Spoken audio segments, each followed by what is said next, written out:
Welcome to the Launch Stories. We're all about connecting and educating Chilliwack entrepreneurs, and we sure appreciate you all coming out. And for those of you who are watching the video, thank you as well. And thanks to our sponsors for helping us put these events together, the Chilliwack Economic Partners and the Chilliwack Innovation Network. And thanks to Stalo Community Futures through a grant from CIRA, the Canadian Internet Registration Authority. They've been a great new sponsor. And thanks to our partners for helping us put these events on every month. And that's recruiting speakers and doing the heavy lifting and feeding and all of that stuff. It's Cowork Chilliwack, Currency Marketing, and Xynum Ventures. And special, and yes, let's clap for that one. Amy knows her cue. I just don't know the cue, so well done. And special thanks to Elise McAlpine for running all the AV equipment and recording the show tonight. I'm thrilled to introduce you to our guest this evening. He is the Chief Strategy Officer with the Abbotsford Tech District, Gavin Dew. Come on out, Gavin.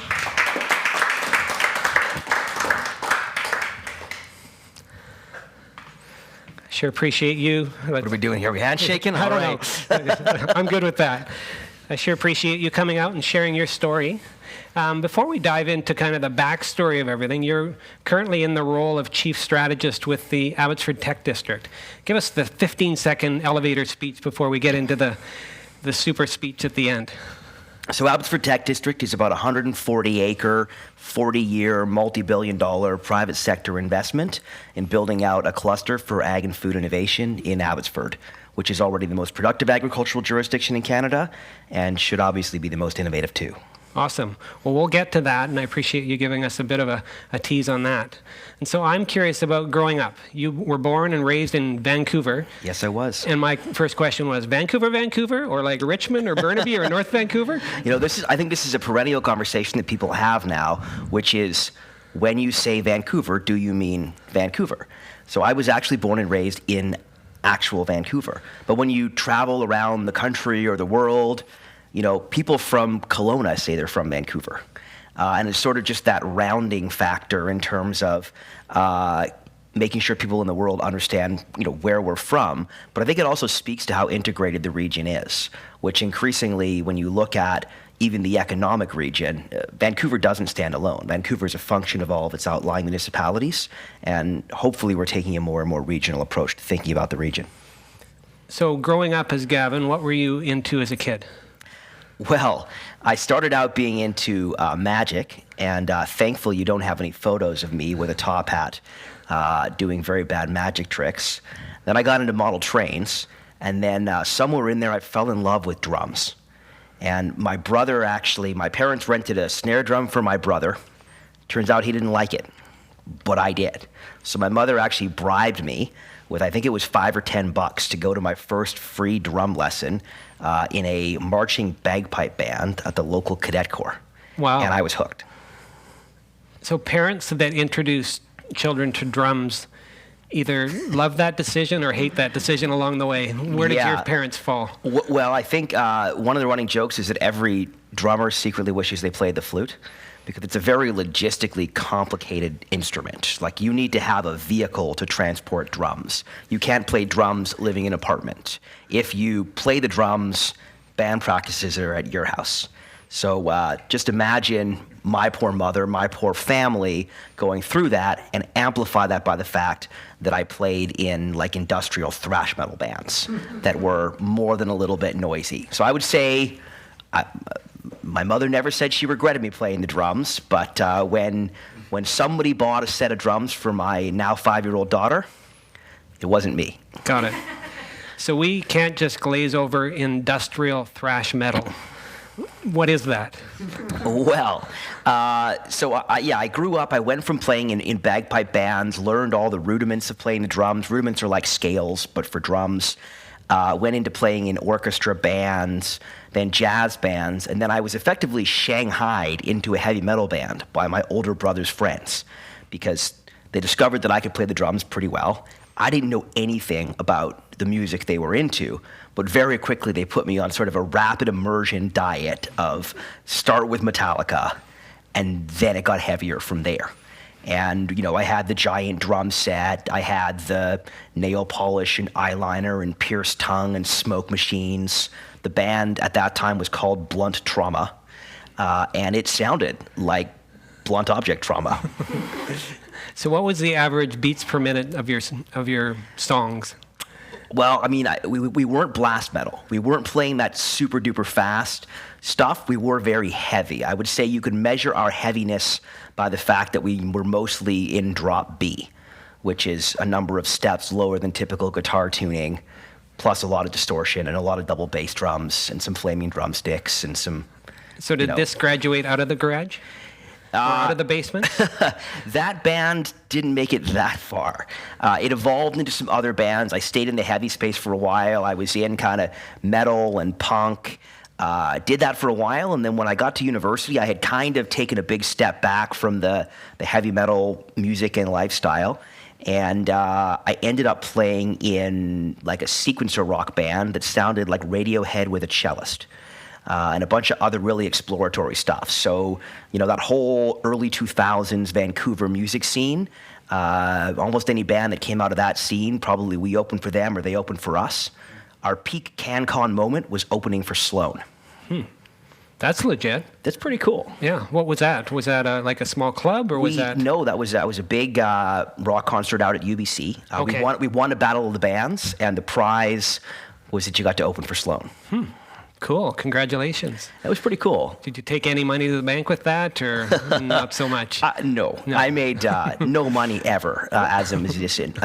But I did. To that point, I found myself struggling after university because I was in a band, and we were just at that point where you have to figure out, like, am I going to be a starving artist? Are we going to turn this band into a business?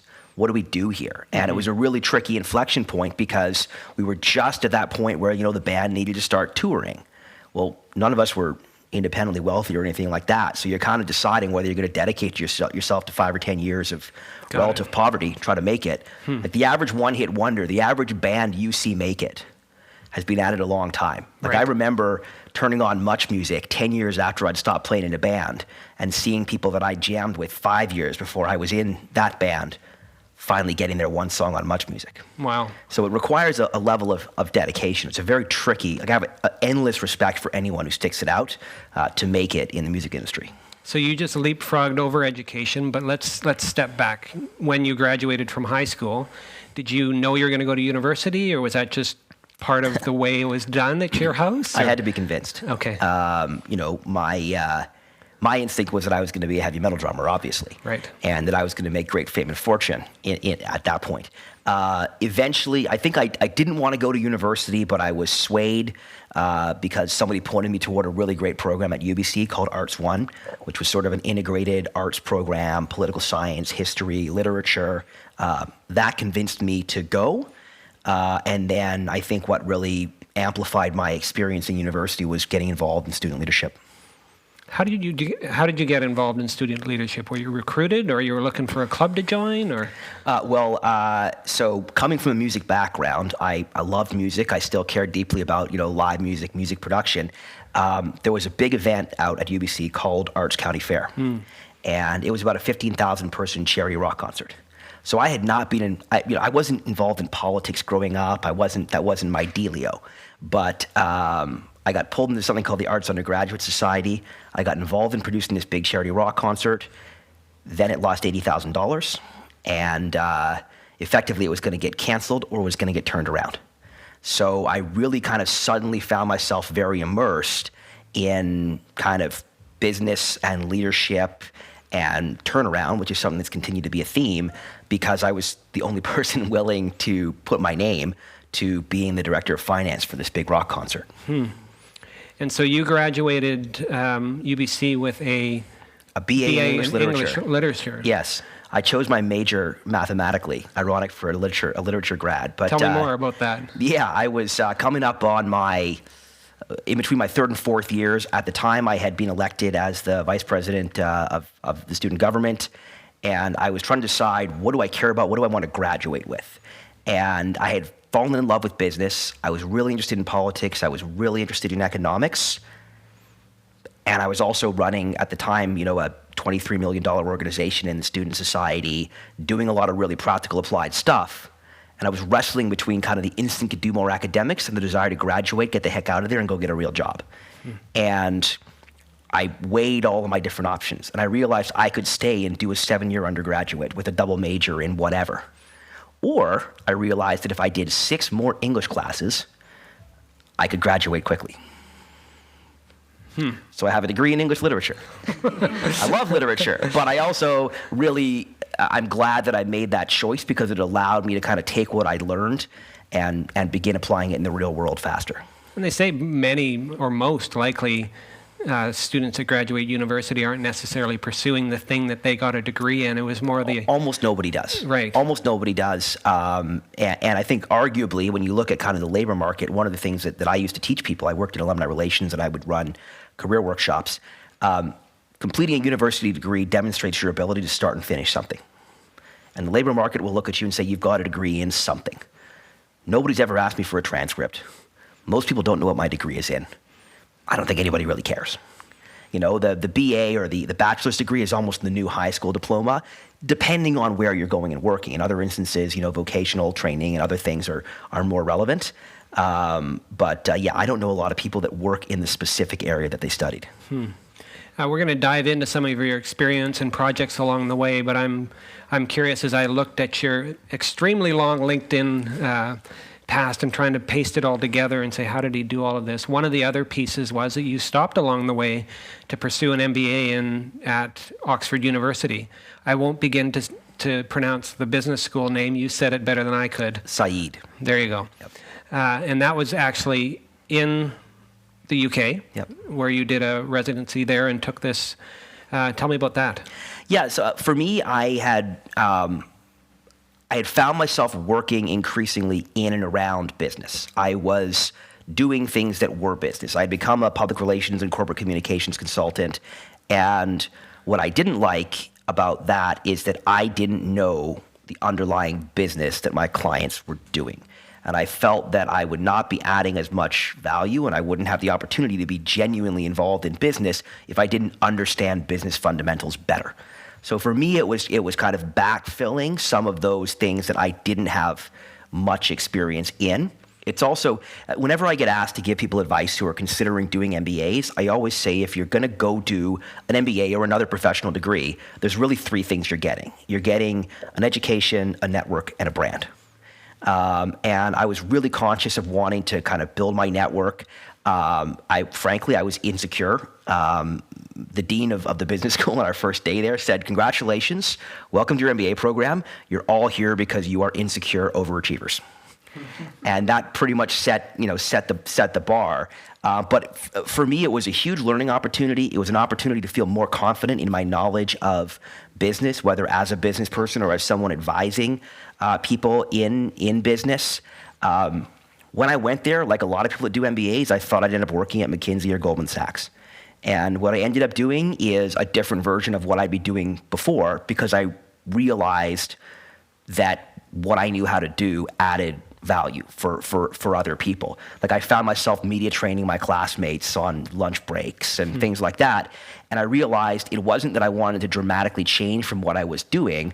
I was never going to be the best quantitative analyst there, but that by understanding the broader context of business, the ecosystem of business, the complexities and nuances of how business fits together, I would be better able to do what I had been doing at a higher level and frankly, more profitably. And so in that case, you touched on it, but that's a brand name. That goes a long way, doesn't it? As opposed to no one asked you where you necessarily got your BA from or what it's in, but it does seem MBA, where you get it, seems to make a difference. I think so. I mean, I think you fundamentally, to be honest, you're getting the same or a similar education. You're learning many of the same things, but you end up with, really, really interesting people from around the world that you're meeting with. I learned as much in the bar as I did in the classroom because I had an incredibly diverse international group of classmates. I was doing my MBA during the Arab Spring in Occupy New York. And I had people who came from the places in the world where those things were happening and had that direct perspective So I learned a ton from that. I had a lot of kind of the convening power of a brand is something that's very, very interesting because, a brand like Oxford, yet pretty much anyone who gets asked to go and speak at Oxford will go speak at Oxford. Kanye West wants to speak at Oxford. Taylor Swift wants to speak at Oxford. I'm not sure she ever has, but people go and do that there. So on a given Thursday, you could finish class at 2 p.m. and then decide which one of like 10 ridiculously insane, compelling people you were going to go and see speak. Wow. Or you were going to meet. So that was certainly really impactful in terms of just the richness of the experience. So rewinding, you touched on a little bit, but this, after graduating UBC, I really wish I had a picture of you in full. Was it like a world-class mullet or more of like a... I had spiked blue hair that was Okay. about 6 inches high, red contact lenses, nail polish. Okay. It was pretty heavy metal. There's a good reason why those photos aren't out there. Got it. And so talking about that, you went from UBC, your first jump, and you mentioned it, was this Arts County Fair, which is it was a long-standing outdoor benefit concert, beer garden, rock concert that ran from 92 to 2007. You got involved around 2005. Yeah. And you mentioned that it lost money. How did it lose money? Well, it was a really interesting, like for business people, which I think most people here are, it wasn't called Business County Fair. It was called Arts County Fair. And as a result, what you ended up with was primarily art students who were very passionate about what they were doing. But the kinds of debates that would happen around the executive table were around what bands should we book. As a sidetrack on that, I almost booked John Legend for $3,000 the summer before he became famous, but I lost that fight. I brought in a burned CD of his first single, and I said, guys, this is going to be big. John who? Yeah.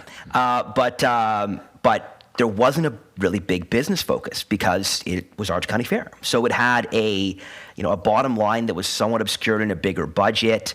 It didn't really have a budget.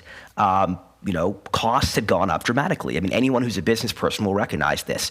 Costs had grown and revenues had not grown because there was an aversion to ever raising the price of beer. There was an aversion to ever raising the price of tickets. So I had never used Microsoft Excel in my lifetime, nor built a budget, nor run a business. But when it became apparent that this thing was either going to die or that a group of people were going to put an irrational amount of time into turning it around and making it successful again, I was one of a handful of people that put their hands up. I was the only one who was willing to do the financial side. So I spent basically a summer literally learning how to do equals sum in Excel and building a budget from scratch because there wasn't one in order to turn this thing around. And there was this, I had come from music and I was doing a lot of music production, and music is math. And I was building Excel models, and I couldn't help but notice that I kind of got the same joy from building Excel models as I did from programming sequencers. And there was this moment of great titillation when I realized, okay, so if I increase the price of beer by 25 cents over 30,000 beers, that's going to make a difference. Oh, okay, if I change these numbers for ticket prices, that's going to make a difference. Oh, if I give the production managers a mandate to go back and renegotiate our contracts and take them out to tender instead of just taking whatever bid is sent our way by the folks that did the thing last year, we might make this thing work. And we went from, I think, losing $80,000 in 1 year to making $72,000 the following year. And for me, that was this moment of excitement, because here I was doing something I loved, which was live music. It was creating a great experience for people, but I got to figure out how business worked. And I fell in love with business through that experience. I fell in love with sort of the idea of the turnaround through that experience. And I learned so much from that thing that it definitely is kind of a core memory that shaped what I did in the following years. So that's super interesting. You took that experience and said, I now have some finance, self-taught, but finance experience and business experience, and set out with your degree and that under your belt. And one of your first stops was James Hogan and Associates. Yeah. Wow, this takes me back. So I graduated from UBC, having been involved in student leadership. I got hired by the university to help them turn around their alumni and development practice. Spent a couple of years working in alumni relations with the university. That got me very involved in kind of community relations and bringing people together and those kinds of things. And then I had this realization. It's funny. I ended up meeting with a headhunter, and he sat me down. And he looked at my resume and he said, all you have on your resume is UBC. Get a real job. And, I love universities. I think they're very, very important. I think, there are folks that make a great career of being in a university for a very long time. I'd realized it wasn't for me and that I wanted to get out into the private sector. So long story short, I left working at the university, went backpacking through Europe, came back, tried to find myself, wound up working on a mayoral campaign that didn't work out so well. And then I found myself working at a PR firm where actually I showed up as the social media guy and nobody really knew what the heck I did.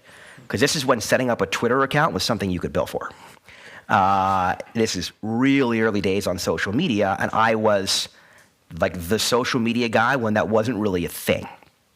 And a few months into my experience of being kind of the social media guy in like the room over there doing social media, my former employer, UBC, happened to come on board as a client. And I happened to know the file they needed help with.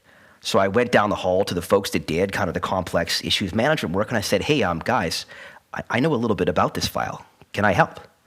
And they said, no, go back to your basement and do some social media. And eventually I was persuasive enough that I ended up getting to work on this big, complicated land use file. And all of a sudden, kind of like the experience of Arts County Fair, where I jumped into it, all of a sudden I found myself rapidly pulled into complex major projects, land development, issues management. Having joined this PR firm as literally the guy that sets up the Twitter accounts, I very rapidly became the guy that does the complicated, issues management, the project-based work, and that kind of ignited another new love for me, which was getting complicated projects to yes. And it sounds like you have an innate confidence, even though you went to get an MBA for lack of confidence or whatever.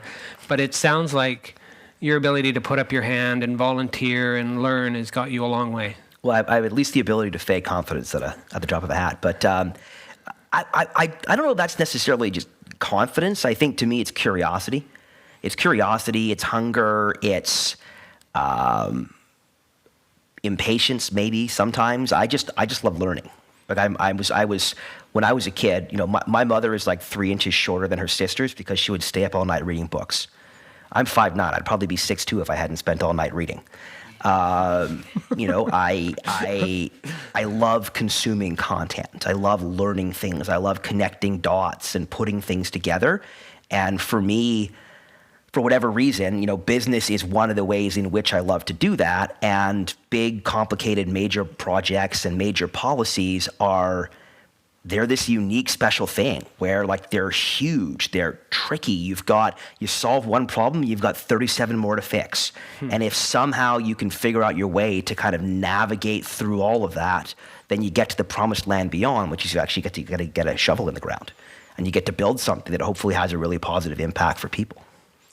One piece on your LinkedIn resume, for lack of a better word, is this 2009 to present. And it's your consulting business. Tell me how you pronounce it again. Addo. Addo. It's Latin. I thought it was cool when I named it. It's proved to be somewhat confusing since, but I'd already named it. It means to add, inspire, or connect. And so what inspired you to essentially create a brand and be self-employed while you were at the PR firm? Yeah, great question. When I joined that PR firm, it was a very transitional moment in kind of the PR consulting universe. Because I think we've gone through an era of disintermediation in the professional services world where increasingly, if you're a major company, if you're a project, you can kind of find who you want to hire. And the role of the big firm as intermediary to, quote unquote, the talent has maybe somewhat diminished in that space. So at the time that I started working there, it was a firm that was going through this evolution where it was shifting toward being more of kind of a brokerage house of contractors.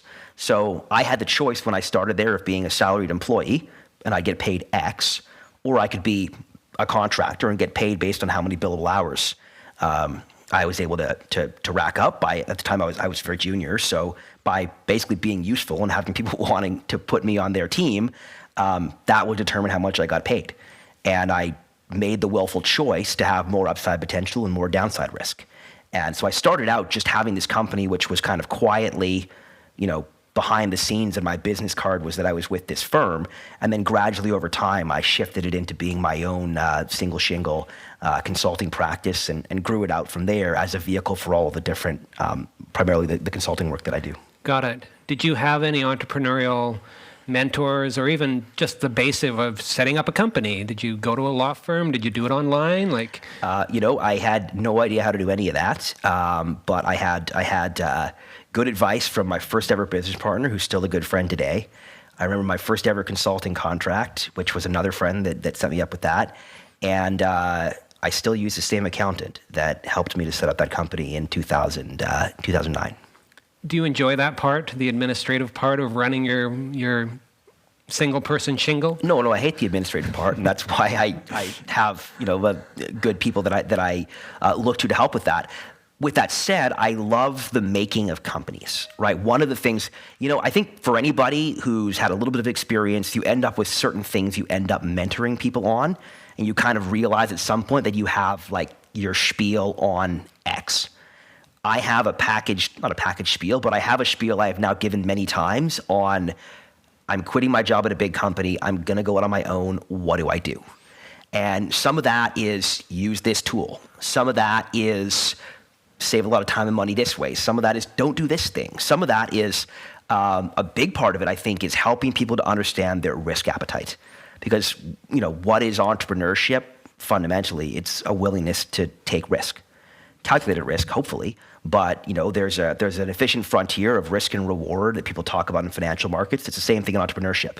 If I know people that have gone out and become entrepreneurs and then realize they hate it, and they go back into companies. And I know people that have been entrepreneurs and tried to go into big companies and realized they hate that too. You've kind of got to find what your sweet spot is. So for me, there is a magic in creating the company, right? Knowing how to incorporate a company quickly and efficiently, knowing how to use ChatGPT to look for, names that have available domains, things like that. To me, they're fun because you're kind of creating the idea of a new venture.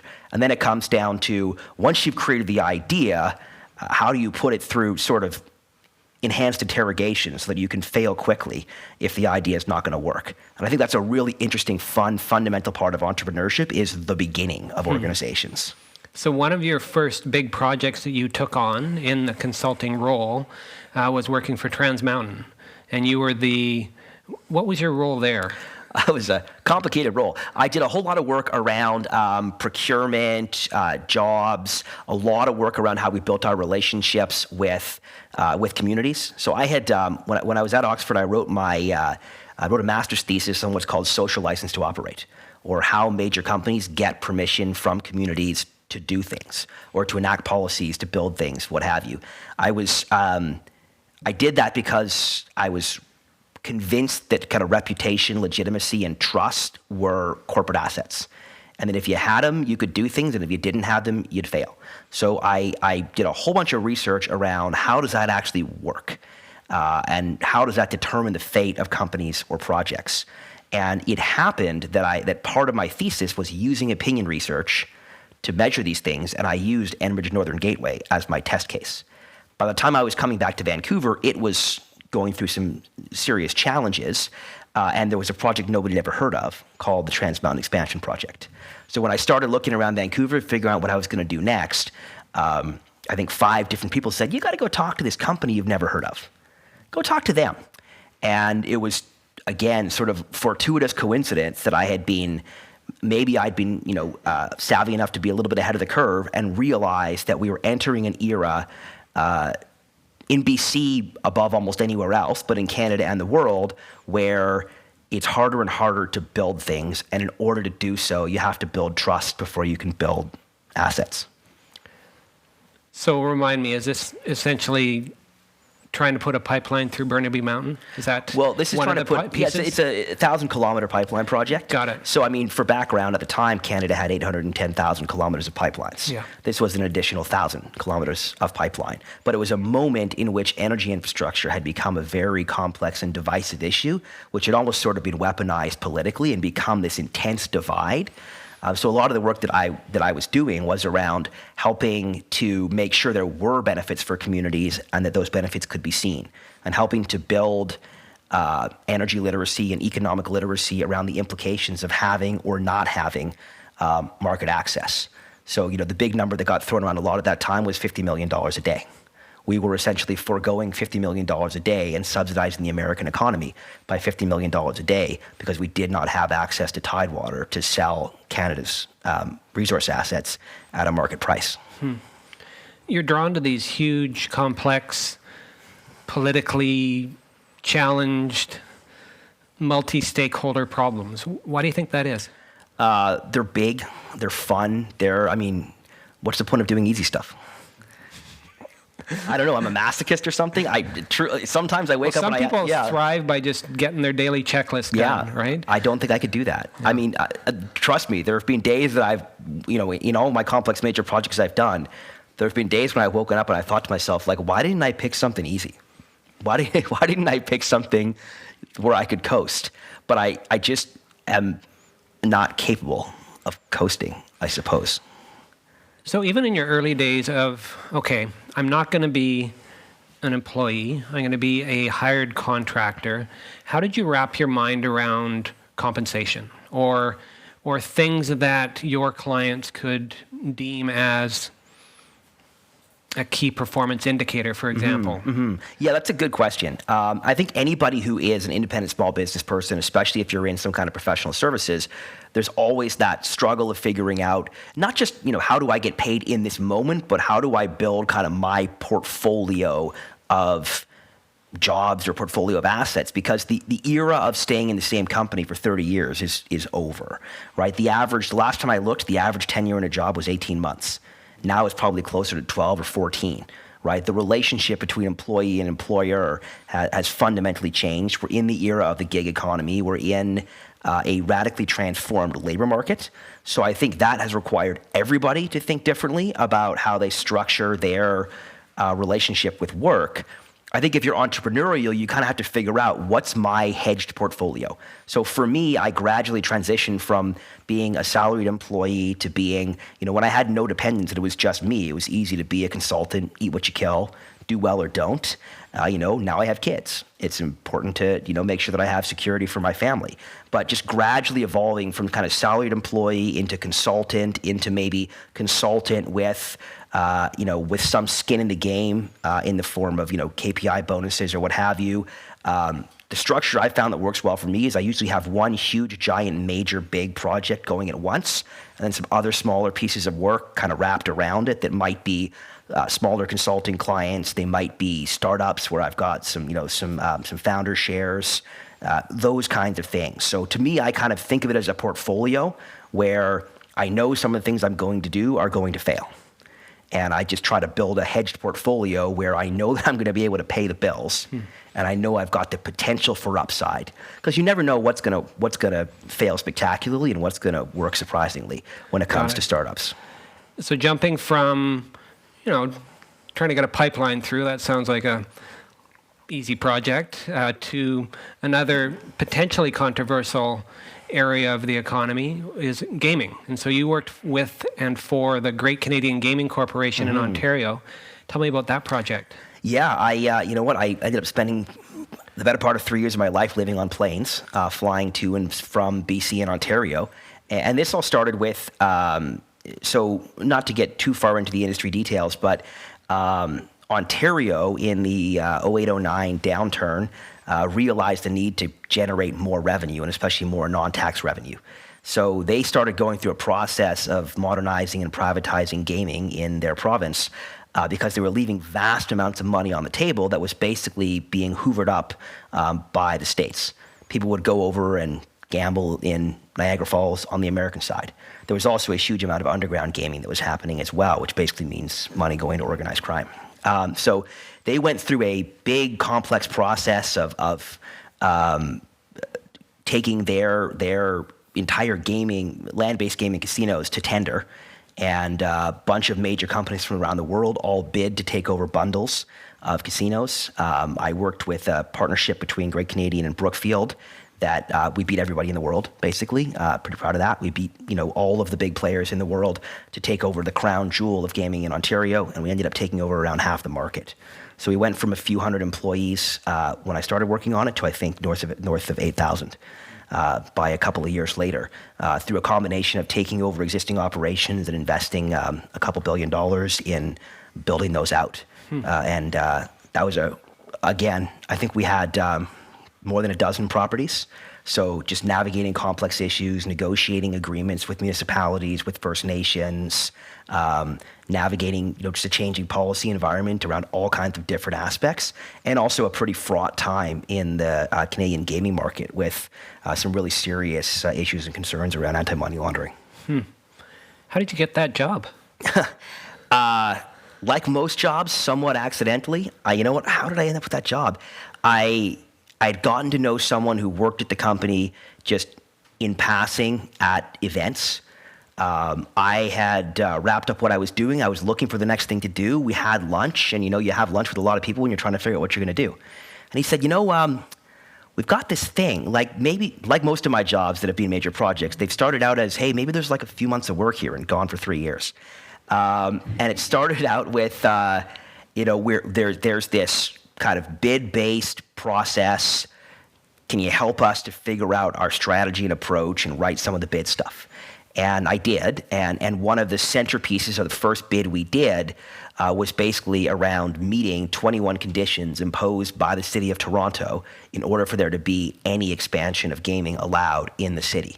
This was kind of the fallout of some very complex issues with Rob Ford, the former mayor.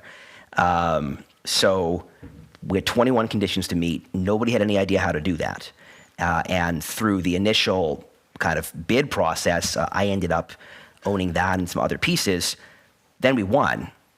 And then effectively, the executive team said, okay, well, now you got to go do it. So I started living on a plane for about 18 months, negotiated that deal. We won a few more parcels. And we ended up taking over basically all the gaming in Ontario from Kingston to Brantford from BC. And you've touched on politics and your knowledge of politics, but this, when I was looking at your journey, seemed like a bit of a left or right turn, depending, I guess, which side of the political spectrum you're on. But you ran for the leadership role in the BC Liberal Party a couple years ago. Yes, Tell me about that. Well, I would say in some ways it was a wild turn, but in other ways it was connected to what I'd done. I had never worked for government, never worked for a political party, never been an elected official other than as a university student.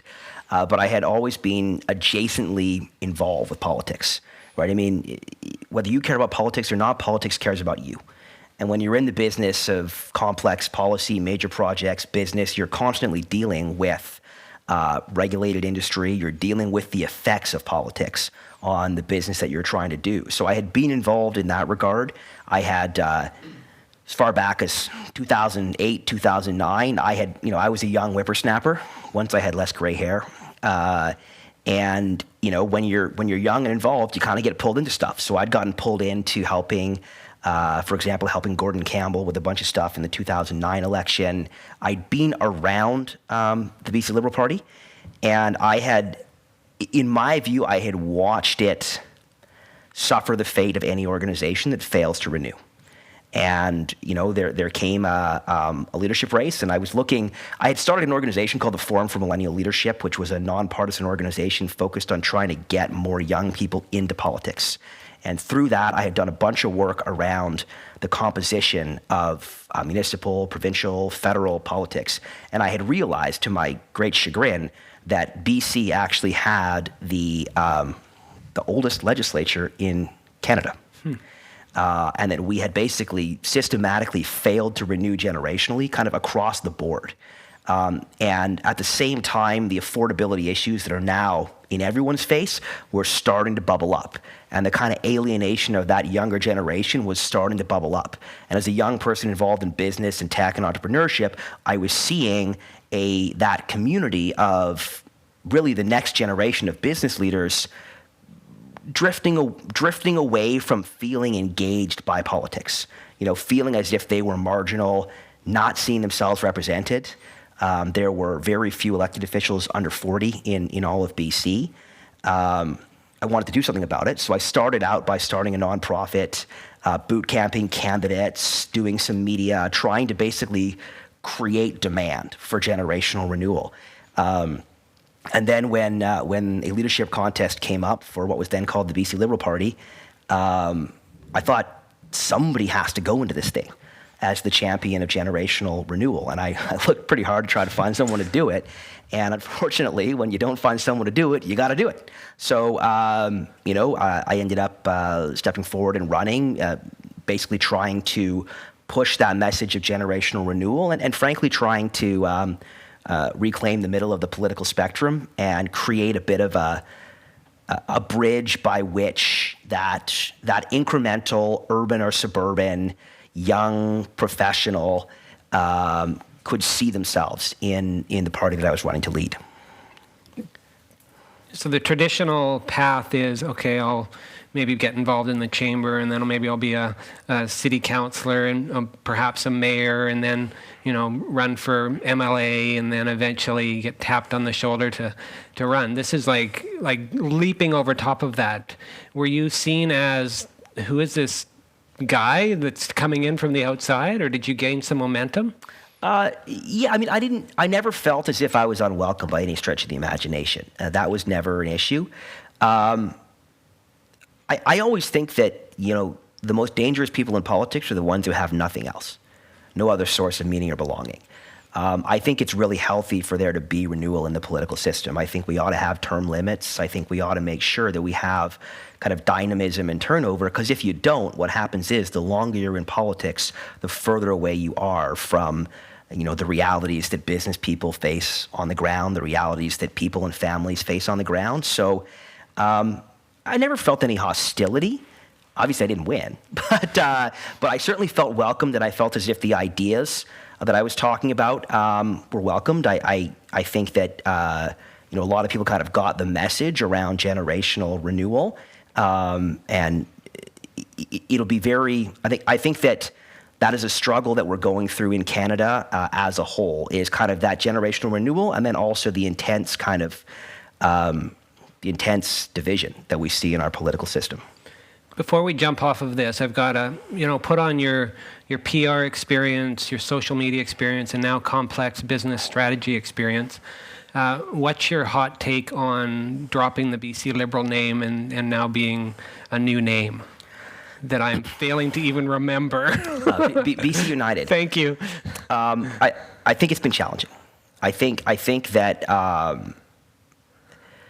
one of the things I always said was that if you're going to rebrand a political party, it's really important that it be more than just a name change, right? You have to demonstrate that you've got new ideas. You've got to put forward new candidates. You've got to demonstrate that you're adapting to the moment. So I think, that remains to be seen in terms of how things play out over the next, let's call it 6 or 12 months until the next election. But I think at a macro level, not to get too politically wonky, we're going through a massive change across the board in American and Canadian and other politics around the world, where kind of the political coalitions are being realigned. So parties can't rely on old narratives. They can't rely on old frames. They can't rely on old coalitions. They have to build new coalitions. And I think that that is a process that is still underway in British Columbia. And I think we'll know more a year or a year and a half from now as to how those coalitions have crystallized between the last election and the next. This photo. That's a diplomatic answer. Yeah, that was very diplomatic. I won't go any deeper. I hear what you're saying. This touches on an evolution in your life, the photograph you have here, but I'm curious about work-life balance. Mm-hmm. And you sent me just before this an updated photo with folks a little bit older and growing, but you have a young family. And being self-employed with projects that don't necessarily wrap up at 5 p.m. or Saturday and Sunday free, how do you navigate all that? sometimes with difficulty. I think that, for anybody who's a parent, it changes your perspective on everything, right? I'm getting reflective and a little misty-eyed. When I became a parent, one of the things that I realized was that I had found my why. Shoot, I'm getting emotional now. Shucks. When you're working hard, if you're an entrepreneur, if you're a business person, if you're doing whatever you're doing, like why? Why are you working hard? Why are you struggling and striving to achieve? Why are you putting in the extra 10 or 20 or 40 hours a week? And I think that, at least for me, when I was younger, it was just I want to be successful because success. And when you have kids, you realize that you want to be successful so you can build a better life for your kids. Like it changes your why. But then I think you also wrestle with the thing you're doing in order to make a better life for your kids and your family, and the toll that it takes to do that work in terms of being away from your kids, in terms of, my kids are right at the age where like my 3-year-old or almost 3-year-old likes to ask, like, why'd you take so long? I was packing a bag the other day and putting shirts into the bag, and he said, why you pack so many? You have these moments where you realize, on the one hand, like, I'm going away to go work hard to make a better life for these kids, but at the same time, what am I taking away by being away? So I don't think I'm perfect in that regard. I don't think anybody else is, but it certainly is something that I think every business person especially wrestles with if you don't have a conventional 9 to 5. But I certainly do my utmost to try to strike that balance as well as I can. Well, I appreciate you sharing some context and background and how you got here. As the post for this event it was really to talk about building a tech hub in Abbotsford. But I think it's important to understand where you've come and some of your motivation. And so now we're talking about now and this big project you've been pulled in on called the Abbotsford Tech District. You gave a great little elevator speech. We can go a few more floors up on that. But give us some more context. You said that this is a private land, and it's coming up with a unique. Where did it come from, the concept? Yeah, great question. So I think that you almost have to start at a broad macro level, right? When you think about our region. First off, start by thinking about our region as being integrated from Pemberton to Hope. Stop thinking about Metro Vancouver. Start thinking about the reality that we have sort of an economic horseshoe there that is heavily integrated. Then it's also thinking about the changing nature of work and the changing nature of employment and the changing nature of what a new generation of working people want. The old days of I commute to Vancouver are over. You have a huge, what I call an urban outwash plane of young professionals who are moving out of the urban core into outlying areas, looking for a better quality of life for their families. They've been given a new freedom by the work from anywhere moment that happened during COVID. That was a trend that was already happening, but it was accelerated. So that trend is very much, in my view, to the benefit of communities like Chilliwack, Abbotsford, Kelowna, places that offer a tremendous quality of life and somewhat more affordable housing. There are also knock-on issues that happen with that because, of course, that can create upward pressure on housing prices in places that were traditionally more affordable. But all of a sudden, you have a cohort of young, aspirational people that are forming companies that are, everything is a tech company now. Tech is a horizontal, not a vertical. So what's the tech company now? Every company. But you have these people that are no longer living in the core urban agglomerations, that are seeking a better quality of life for their families, and they want places to gather. They want to be able to connect and collide and find their next business partner, their next investor, their next employer. And what we don't have yet, to the extent we need it in a lot of these communities, is those places. We're here in Chilliwack, sitting in Cowork Chilliwack, and my experience of being here, even in the hour before we started doing this, was that happens here. People meet each other, they talk to each other, they're inspired by one another, they find new ideas. We need to create more of that. So that's the broad context within which this is happening. Abbotsford Tech District is the product of the landowners who owned the land, bought 800 plus acres of land in 1995, gradually developed it as, really, frankly, part of a relatively low density, suburban single family housing development, and call it 7 years ago, got the bright idea of building more affordable housing because, once upon a time, that was extremely affordable housing. Now prices are up across the board. The only way to build affordable housing is to build up.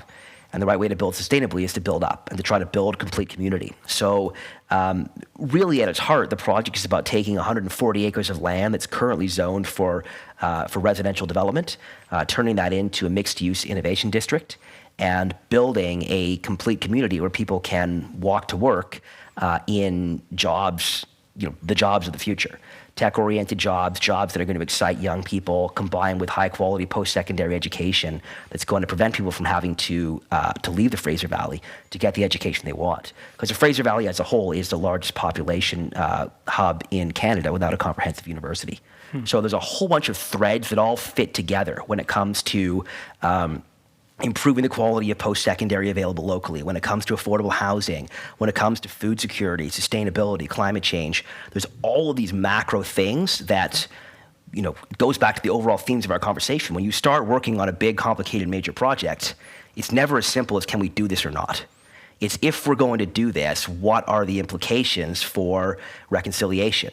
If we're going to do this, what are the implications for the education system? What are the implications for job creation? What are the implications for affordability? And it's knitting all of those things together. So the task we have before us is really two things in parallel. One is a quote-unquote simple land development. It's build something.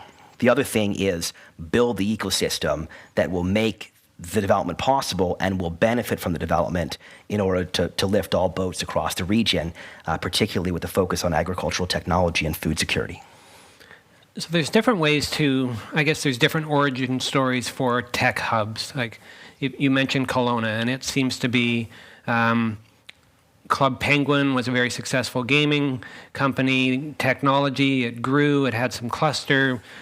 UBC moved to campus there. That's one kind of tech origin story, tech hub origin story. Colin, who's a big proponent of technology in the Fraser Valley, he brought to us the Boulder thesis, and that says it needs to be entrepreneur-led, and the city and the capital and the landowners and things will follow with the cluster of talent that's being drawn to it.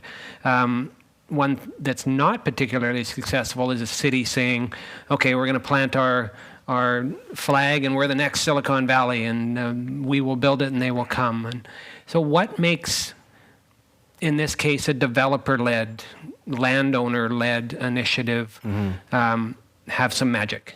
Yeah, it's a great question. I think the idea of innovation hubs, the idea of innovation clusters is one that is...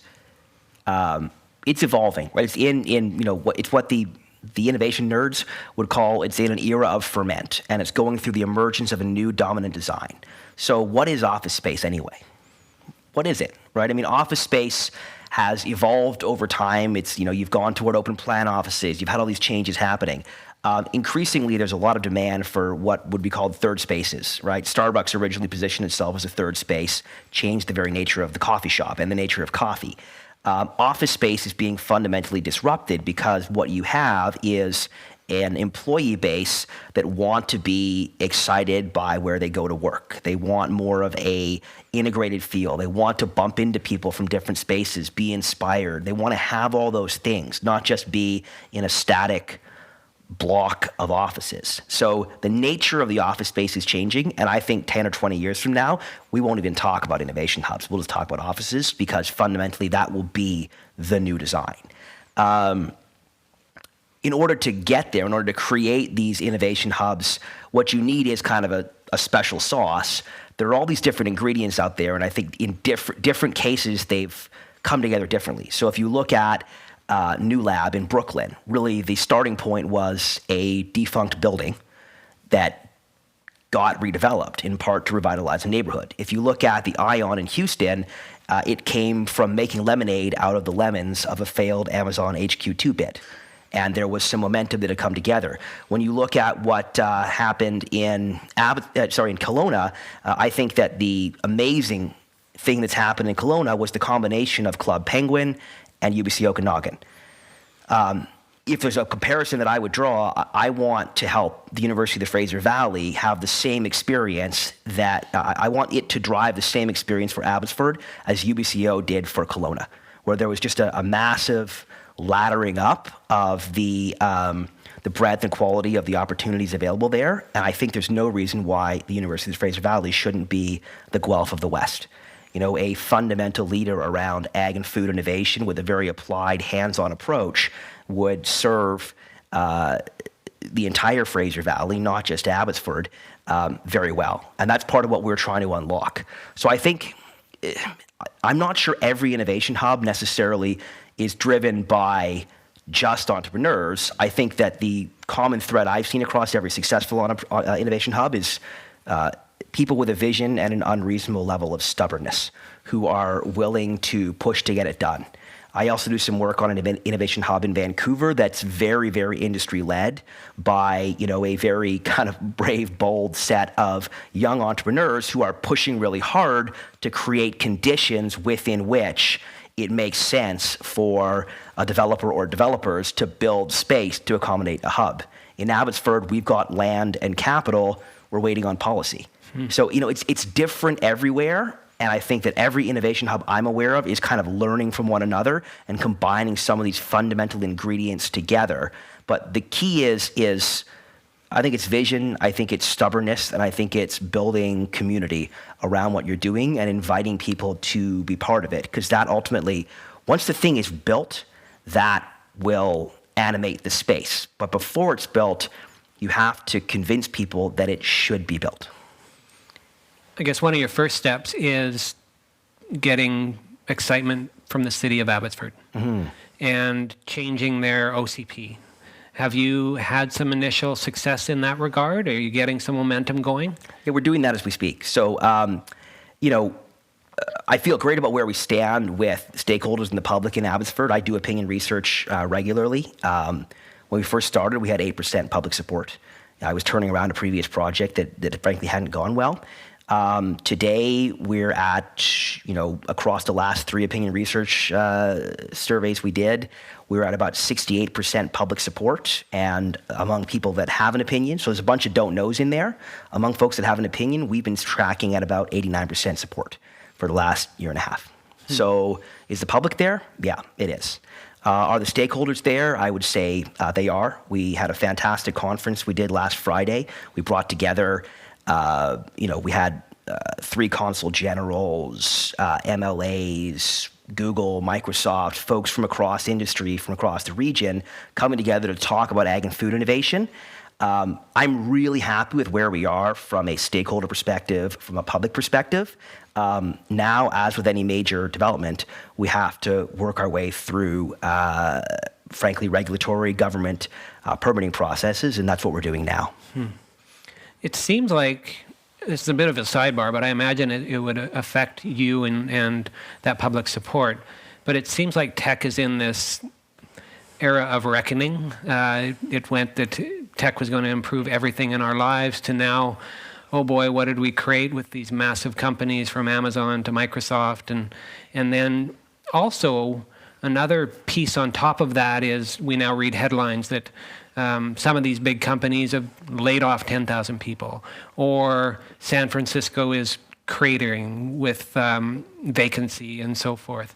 Do you see that as a challenge and an opportunity, or what? Talk to me about that. Yeah, I think that every industry, every company eventually goes through its challenges. I think that tech is by its nature a very optimistic sector.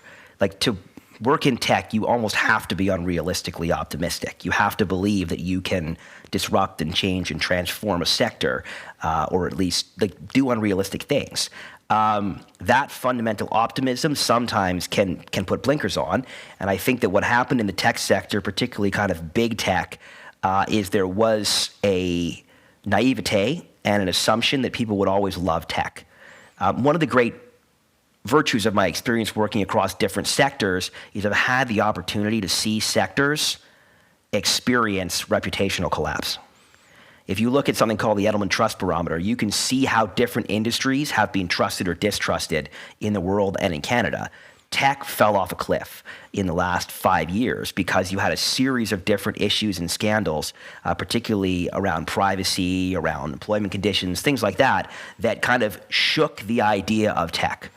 In the same way, when I was working in the resource sector, I would talk to people who'd been in the resource sector for 20 or 30 years who couldn't fathom why all of a sudden pipelines were controversial, because they'd been boring for a very long time. I think every industry inevitably goes through that. A lot of my work and my research academically was around reputation, trust, permission. I think as a company or as an industry, if you invest in building reputation and you invest in building trust and you invest in building goodwill, then when you screw up, people will assume that you screwed up and they will hopefully give you the grace to fix it and apologize. If you don't build reputation and goodwill, and if your philosophy is to break things and not apologize, then eventually what happens is that negative accumulates, and when you screw up, people will turn on you. So I think tech as a sector certainly went through a period of time of being perhaps unapologetic, perhaps naive, perhaps believing that it was contributing enough to the world that it didn't have to think about reputation. And there was definitely a collapse that happened. And I would say there's still significant work for kind of tech as a broad sector to do in order to build that public confidence. And again, that happens in any sector. If you work in a sector that everybody loves, then you should be getting ready for everyone to hate you. You shouldn't be assuming. And if you work in a sector that everybody hates, then you should work hard to try to build a stronger reputation within it. And you should see that as an opportunity. It's like investing in a startup, right? You can only improve on that reputation. But I do think it's crucially important for tech to not believe that it can defy the gravity of public reputation and of public discourse and of politics. Every industry is subject to those kinds of gravitational forces. So I think tech companies have to be involved in building community. They have to be involved in building trust, both individually and collectively. You're straddling, you're a consultant. In this, you do have a chief strategy officer role. I imagine there's a lot of pressure. There's pressure to move this along. There's pressure from your partners in the development company going, come on, Gavin, we need to push this forward faster. Have there been days where you've woke up to some fantastic news that you could share that, okay, we're getting there. This is moving. People are getting it. Yeah, I think when you work in big, huge, complicated projects, it's like any other business. Like you find your moments of elation, you find your moments of success, you try to capture them and fuel yourself with them. I think that to do projects that take a long time, you have to be both impatient and very patient. Right? You have to have the impatience to keep pushing forward and the patience to realize it's going to always take longer than you think. I also think that, doing the kinds of work that I have done where sometimes you have really, really, really bad days, you develop resiliency. I learned a model of resiliency when I was studying crisis management. It's this idea that you're never either in crisis or not. Crisis exists on a spectrum that goes from routine operations to routine crisis to novel crisis. A routine crisis might be that you forgot your business cards on the way to the event. What are you going to do? A novel crisis might be that your building fell over.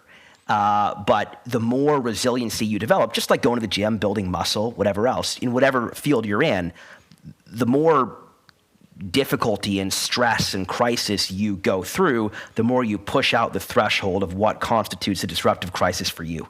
So you kind of become more even-keeled. A lot of the time, having had a lot of experience of dealing with crisis, my work basically just requires me to take on crisis and not be indifferent to it, but not be sideswiped and discombobulated by it, to just deal with it for what it is. Sometimes you get a big win, sometimes you get a big loss, but you need to keep methodically moving forward and seeing each one of those things for what they are, rather than allowing them to fundamentally affect your mindset. And our conversation is straddling you as a entrepreneur in your journey, and this project is a key piece right now. And I see that that's led to another one, which you mentioned, which is the Frontier Collective. Tell me about this, and then contrast it with the work you're doing with Abbotsford Tech District. Definitely. So this is another project. This is a Vancouver-based organization. I mean, as a starting frame, I would say this. What I see developing across the region or around the world is you kind of have a growing number of, let's call them innovation clusters. You have agglomerations of people and companies, sometimes thematically, that are kind of increasingly coming together because big companies, startups, academia, everybody wants to be able to connect and collide with one another and find each other and find excitement and find that intellectual stimulation. So this is a project out of Vancouver, working toward building a 150,000 square foot innovation hub in Vancouver to house bleeding edge technology. So artificial intelligence, virtual reality and augmented reality, kind of the whole gamut of very, very cutting edge technology, which Vancouver actually has a very strong global profile around. Yeah, and what I do love about the Abbotsford positioning is that you've really centered on agri-tech. And this sounds like super high tech. So it's not just, it's a broad tech hub. It's with roots in what's happening in that region. And so, I think that's really important, right? But I mean, I also do think you have to have a certain level of breadth, right? At the end of the day, one of my favorite heavy metal singers, a guy named Maynard James Keenan of the band Tool, best heavy metal band in the world ever, said, if you want to have a great rock band, don't have all your inspirations be rock bands, right? For me, when I played extreme heavy metal drums, I applied bagpipe band rudiments to the way that I did so. And it filtered into my approach to composing music. When I think about businesses, I think that if you just create a sequestered cluster of people that only do one thing and you only have them talk to each other, well, you just get an echo chamber. So you want to have a level of thematic clustering where, for example, we talk about agricultural technology a lot because we're in a very big agricultural community. There's a natural through line from what already exists to what can be. But you're going to get really cool innovation when you combine people that have rich, deep experience in agriculture with people coming out of, the medical application of big data who realize, hold on a second, we can apply that to cows, right? It's those collisions. That's the point of innovation hubs. You want people to connect and collide, whether it be across companies, across, cultural players. That's what you're trying to create. I also look at it as kind of a string of pearls through the region. If we're successful, then what happens is somebody in Vancouver comes up with a neat food tech idea.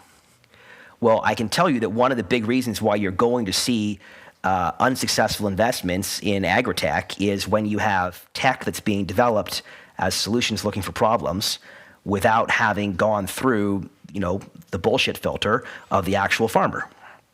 So if we have connectivity so that somebody who's coming up with an agri-tech company out of Vancouver can gain access to a market through an innovation hub in Abbotsford or in Chilliwack or in Kelowna, they're then able to get practical real-world applications. So I think, you want to have these different innovation hubs really fit together and act as kind of way stations where if I'm trying to get one step closer to something, that, as an example, there's somebody working on a recreational technology, rec tech hub in Squamish.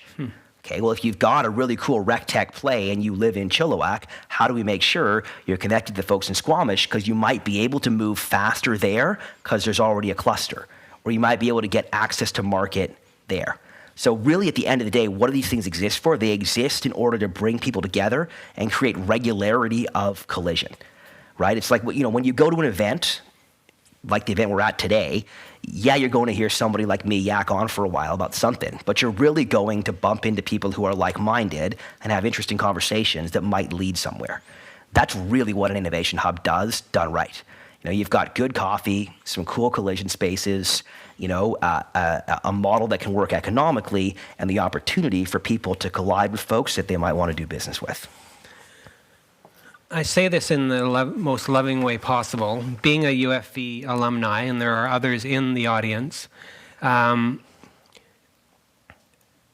not known as the most aggressive, fast-moving entity. Nor is any university for that matter. But Yet. They're a key ingredient. You've got the land, you've got the talent, there's the capital, there's the education of talent, etc. Have you had some excitement by the folks at UFE? Yeah, we've had a memorandum of understanding with UFE for about 3 years. We've also got an MOU with the Abbotsford School District. We've had, frankly, great engagement with the university. I can't speak for UFE, obviously, but when I look at the university, what I see is tremendous, huge, giant potential. Right here is a university that is significantly underfunded on a per-student basis relative to other institutions in the province, and that can and should be more than it currently is, and I think is developing the strategic vision to get there. So when I think about the university, again, I think UFE can and should be the Guelph of the West. There's no reason why it should not be a hub for applied agricultural education. And I think that in today's world, where food security is a major challenge, where it's crucial that we educate the next generation of tech-enabled farmers, we need an institution like that in British Columbia, and we don't have it. And it strikes me that it ought to be, that center of excellence ought to be located in the middle of the Fraser Valley, which produces 50% of the food in BC. So when I look at the broad macro vision, I don't see an uphill battle there. I see inevitability. One way or another, one day, UFV is going to be in some role along those lines. It'd be nice if policymakers just kind of cut to the chase and got it done. But I look at what we're doing through our partnership with them, through our intention to build space for them, through our work to just create that momentum. I look at that as sort of a step ladder to get UFV up to where it can and should be among other post-secondary institutions.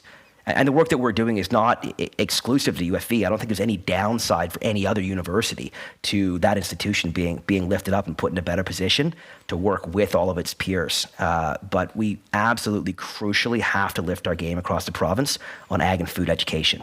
I think we've let that languish for too long. I think we need to make sure that we have a really smart generation of young, entrepreneurial, business-minded people who are excited about food and food production.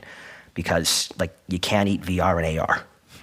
You got to eat food. Yeah, so good point. We're a huge food producer here in the Fraser Valley. We have the opportunity to export that leadership to the world and have a real impact. And I think we ought to get on with it. You mentioned it, but you have a partnership with UFE that's starting to flourish. And you mentioned this event, Grounded Innovation. Tell us a little bit more about that. What went on? Yeah. So this was a conference that we did just as of recording this now, as of last week. Fantastic kind of inaugural conference. Brought together about 170 people for an invite-only conference. I think we could get to 300 or 500 next year, no problem. This was, we ended up with 3 consul generals there, elected officials, mayor, minister of agriculture. We brought in Microsoft, Google, TELUS, Fortis, startups, major companies. And the goal was really to fly a flag up a flagpole and say, look, we can and should be having these conversations about ag and food leadership here in the Fraser Valley. So, we put a fair bit of effort into doing that and into, twisting arms and getting folks to come and take part in this really big conversation, which was just so incredibly well received. To touch on the theme for a minute, we called it Grounded Innovation because I think that that's crucial. We need to make sure we break down the disconnect between the technological thinking and the academic thinking and the experience of the farmer today on the ground. Because I think, especially coming from a tech perspective, it's easy to think about food innovation as being these drastic leaps, 10, 20, 30 years into the future. The reality for the average incremental farmer or producer is what is going to enable me to produce more food and make more money next season to support my family or my workers. So how do we break that down and make sure that we're meeting people where they are in terms of taking the next steps on innovation in food production? That to me is absolutely crucially important because unfortunately we are in a very divided moment in our politics and in our culture. It doesn't help us to be fighting over what the future of food looks like. We need to make sure we're actually having real constructive conversations and that we are bridging that gap between kind of some of the very academic conversations and the very practical, real conversations that actual incumbent agribusinesses are having. One of the big challenges in the Fraser Valley is population in and amongst farmland and so forth. And I would imagine one of the key bonuses of the Abbotsford Tech District is it's outside of the ALR. Describe to us where it is. Yeah, so if you know Abbotsford, basically it's up by Ledgeview Golf Course roughly in the Augustin neighborhood. So yes, it's not agricultural land, which is obviously good. It's also, I think, a huge opportunity to produce affordable housing. Right? Abbotsford, the province of BC put out its top 10 list of cities that it's heavily emphasizing in order to build affordable housing. Abbotsford is right there at the top of the list. And I think there's a huge opportunity to build affordable housing, and in particular to build affordable housing integrated with well-paying jobs, high-quality education. Imagine being able to, come down the elevator in an affordable, student-oriented, suite, walk into class, and do a degree, maybe do an MBA, maybe start a business, be able to continue living in that area, being able to kind of age within a community and having access to amenities, having access to the kinds of supports that are going to enable you to grow a business, and given the focus on agritech, being so immediately close to a huge agribusiness cluster. So there's a whole bunch of pieces that fit together. There is the actual physical construction of housing that is affordable. That's a very important piece. But there's also the recognition that affordability is not one thing. Affordability is, how long do you have to drive with how much gas to get to your job? How close is your food? How close is quality of life? So building an integrated, complete community with affordable housing, with high quality education, with well-paying jobs, to me is a pretty darn good win. I'm going to end with lessons learned, and let's focus that on you as an aspiring entrepreneur, because you are essentially multiple projects, quasi-employee, quasi-self-employed. What are the lessons learned along the way of running this unique business of yours? Don't be afraid to be weird. It's a good start. The reality is I think that for the younger generation that's now coming into business leadership, I don't know almost anybody who's been at the same company for their entire career. The nature of employment has fundamentally changed. And I think we are all kind of cobbling together these weird different constructs where we've got a job and a gig and another gig and an investment here and a thing there. That's just normal now. So I think that we have to stop talking about that as if it's weird. We have to start acknowledging that that is the reality. And for you as an entrepreneur, if you grab hold of what your weird is and have it be your structure and your way of making a living and doing what you enjoy doing, then I think you'll be well served. So that to me has been a big takeaway. I've learned the importance of failing fast. Certainly, we didn't talk that much about some of my more kind of entrepreneurial ventures, but I've learned now when I think about business plans, I beat the heck out of them. I just absolutely beat the heck out of them. I hammer them harder than any investor ever would. I think really hard about what's the composition, what's the team, what's the model, and I put them through enhanced interrogation before ever starting. Because I think that as you get further along, when you start your first company or your first project, you sort of think, I've got a great project, I've got a great vision, I've got a great team, we can make this thing work. And sometimes you can, but sometimes you're pushing a rope uphill. And maybe you need to think about a different application of that rope or a different tool for the hill. So I think it's really important to get good at failing fast, kind of in your own mind before spending a bunch of time and money, and kind of being unafraid. I probably come up with a business idea sometimes a month, sometimes a day, sometimes a week. And then, sometimes you kill them off within a couple of conversations. Sometimes they stew around in the back of your head for a couple of years and the moment finally hits. But just kind of learning to be disciplined in which businesses you attempt to move forward and when has been a big lesson for me. Nice. Well, with that, let's thank Gavin for sharing his multiple launch stories along the way. I do see asking you for an MP3 because I have in my mind that we really have to end this with a epic metal extra. I can't guarantee you I've got a good one, but I can give you some good music to end with. Okay. Well, let's hear it for Gavin. Thank you.